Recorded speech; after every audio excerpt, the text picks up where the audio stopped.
fear from the Dolphins, and where do you think the Cowboys might hold an advantage? Now, we played a clip of Waddle coming back because there's still some uncertainty about Tyreek Hill. I know he didn't practice yesterday. Do you have a sense one way or another about whether or not you think he'll give it a go?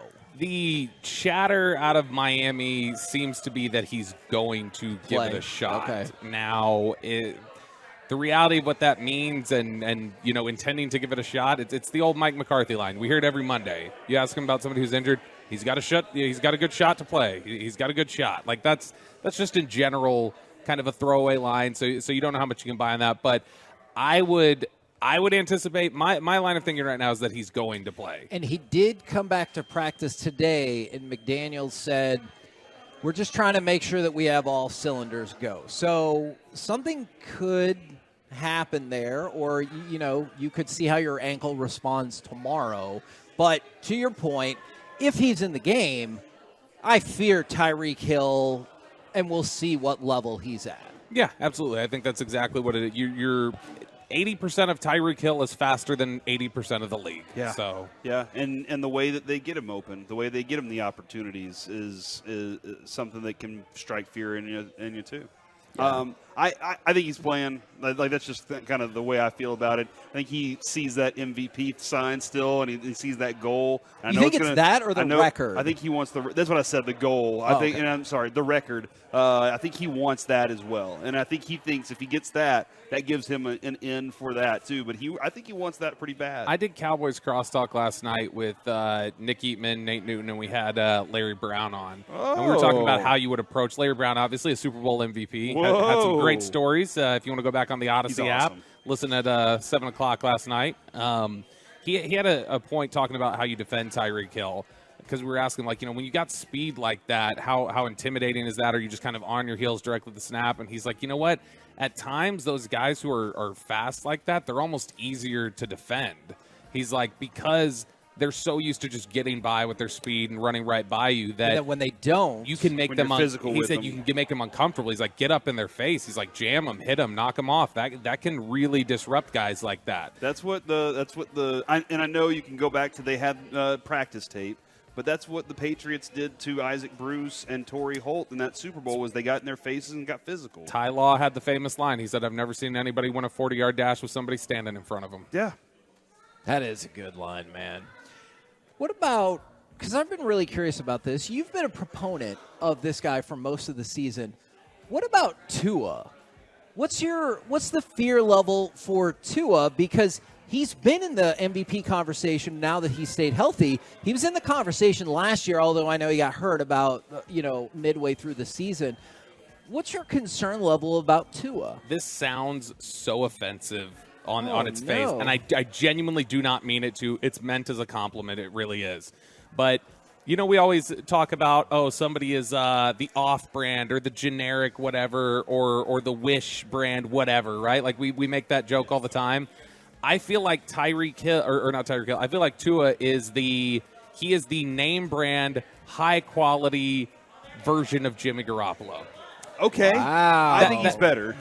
Well, I think that I'm not being offensive there. Like I say, whenever we say somebody's you're a poor man's whatever, I'm just saying it's the inverse. I think that Jimmy Garoppolo is the right-handed poor man's version of what Tua does really, really well. Okay. I think Tua is really good, but Tua, I think, wins in similar ways more effectively and better than Jimmy does, but it's a similar type of player. I think he's a good player. I think he's an accurate thrower.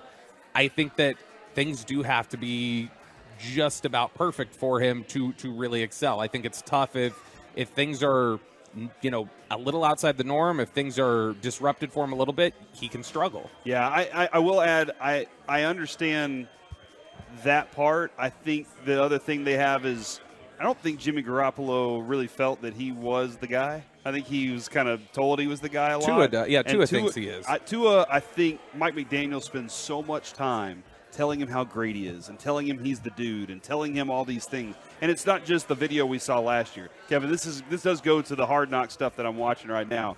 Every day, you're this. Whenever you're this, you're this. He's constantly trying to tell him what he's best at. And I think that some of the best quarterbacks don't need that, like the Mahomes types. But he's trying to grow a guy that I think had some fragility early in his career. And he's trying to build a good relationship with him, too. Do you think he's always been that guy? Like, for instance, this offseason, you remember there was a lot made during training camp. It became a real big controversy the way Ryan Clark talked about him and the way that he fought. And, like, you need to be thicker built and blah. And Tua came out there and, keep my name out your mouth or whatever else. But it felt like he was trying to almost reassure himself in those comments. Like, he felt like, I have to take a stand here. Because I remember thinking it wasn't even that offensive what Ryan Clark had said. Yeah. But it became this issue, like this big, oh, wow, Tua's got to take a stand. So I do wonder if he feels like he is that guy and he's that, he's in charge, large in charge, he's the dude. But it does feel like he's had to work to reach that level of confidence. It doesn't feel like it came naturally to him to be like, I'm the guy. Yeah, he's worked to believe it. But I think everybody liked his point. Yeah, that's a really good point. Good job. Man, we need that more often on our around. But I will add this too: everybody on that team loves him. Like, they love Tua. Does it matter? Yeah, or to what extent does it matter? Like, I'm not saying it's not important at all, but if you're like, oh yeah, that guy's a D, but he's great, so what can you do? Well, you're right, but I'm seriously curious. I always think people are more willing to go through walls for people they love or like truly fear because they're afraid that if they screw up, they're done. But I think you have two different ones. You can do either one of those.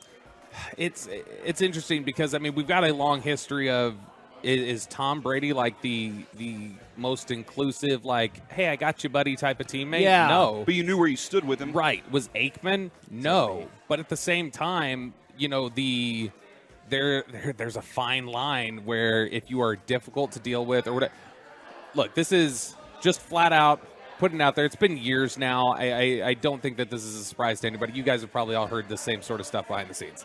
The reality is that there were times where Romo could have been a little heavy-handed with guys, and that when Dak stepped in and Dak played the level he did, the biggest A1 concern for that football team when they were making their decision of do we go back to Romo or not is, does this harm the chemistry because guys will be so deflated by having to go back to that leadership style that it didn't matter necessarily to them that Romo was probably better in that moment.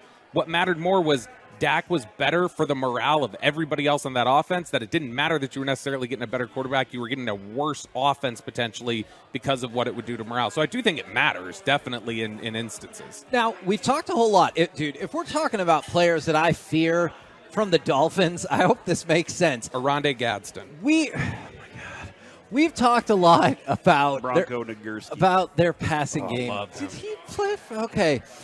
Any human who could possibly run the ball is on my list. Obviously, Mostert and Achane jump to the front of your mind. But realistically, after the last game, if you can run the football, I am probably concerned about you.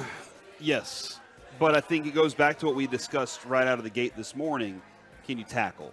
Yeah. And the Cowboys, as you said earlier, for the most of the been season, really good. They were good, and they were poor at tackling this last week.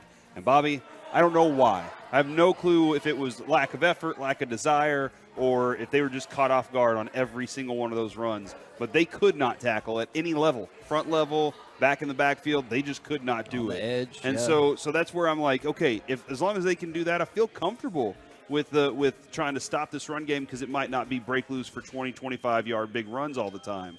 Yeah, I think it's I think physicality is such a mentality and such a specific approach. And if they went into that game not expecting Buffalo to be play this as smash mouth football, it's like, okay, are you even in the right mindset to play this type of football game? If you're expecting Buffalo to try and just, all right, let's kind of spread things out, let's hit them with Josh Allen, let's do some different things in the passing game, were you prepared to go in there and play a game in the trenches? Right. And if you were not in that's the best explanation I can give, because there's not a good explanation. They've been a really good tackling team this year.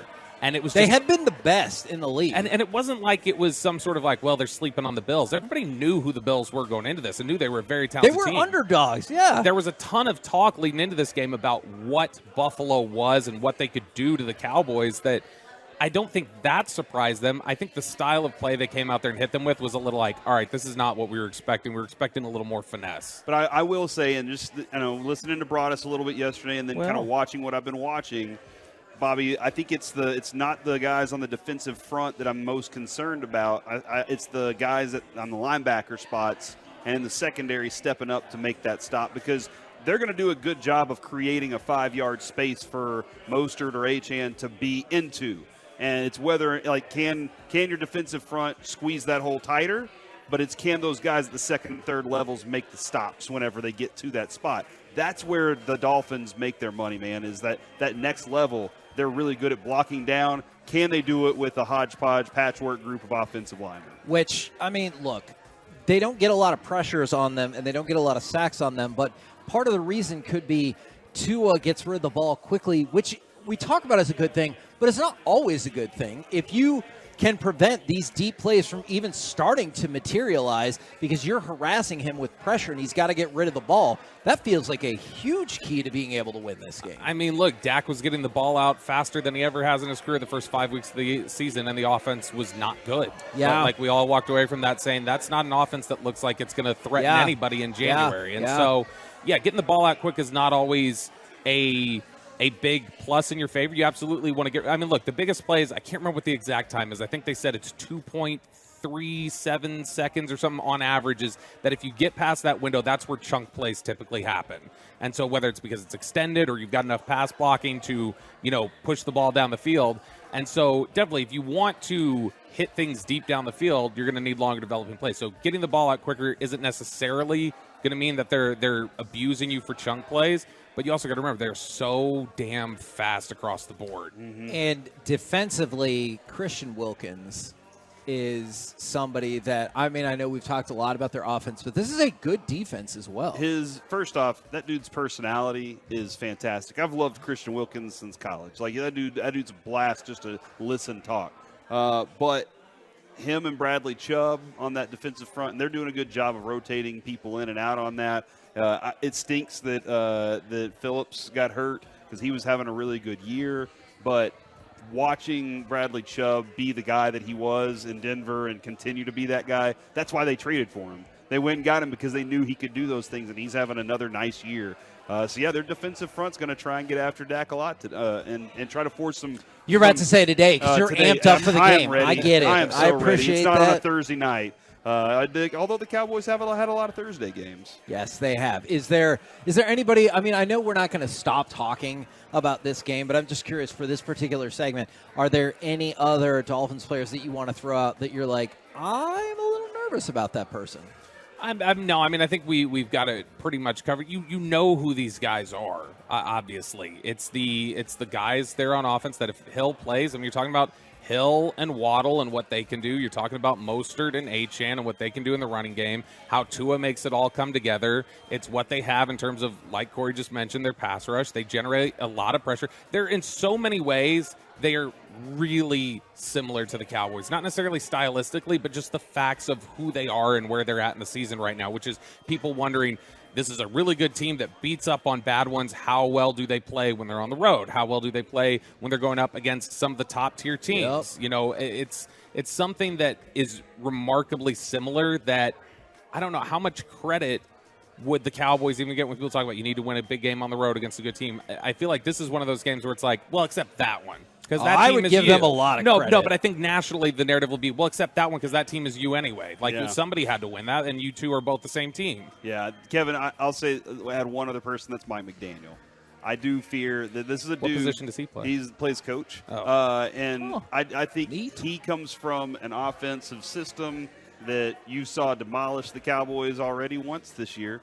He's very creative in his play calling. He steals a lot of things that he sees that worked against opponents, and then he'll use it over and over and over until you prove that you can stop it. So his creativity in offense is the thing that concerns me a lot. They got to do it on the field, but that dude can draw it up.